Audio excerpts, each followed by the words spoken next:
Well, Dan, bringing us the sport from home is just one example of how we're working differently here at Midlands Today during the pandemic. We've all had to make changes in how we live and work in the last year, haven't we? And you'll have noticed some of the changes our team have made, but there's a lot more behind the camera. So here's a look behind the scenes with Rebecca Wood. Over the last year, you've probably spotted one of my forecasts from the garden. Now that is just one of my ways of working remotely and working from home where I can.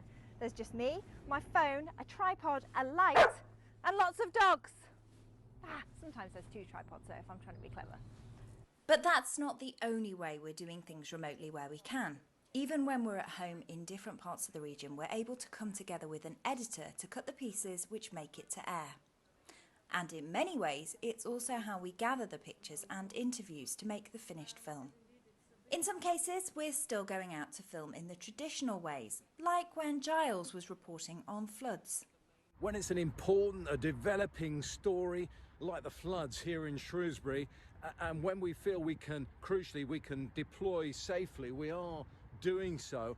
I'm with my colleague, multi-talented colleague Mark, who's a cameraman and an editor. He's busy putting our pictures together for tonight's programme, and I'm out here in the cold and the rain, but we are preserving that safe social distance.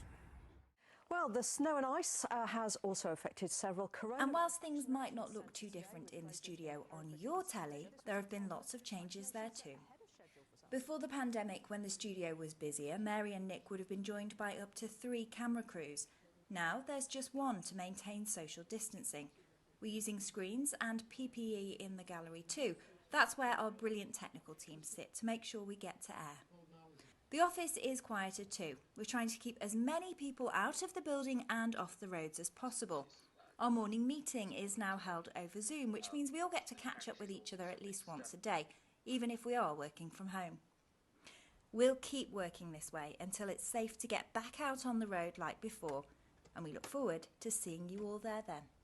Rebecca Wood, BBC Midlands Today. Gary, who's with me in the studio, thrilled about that last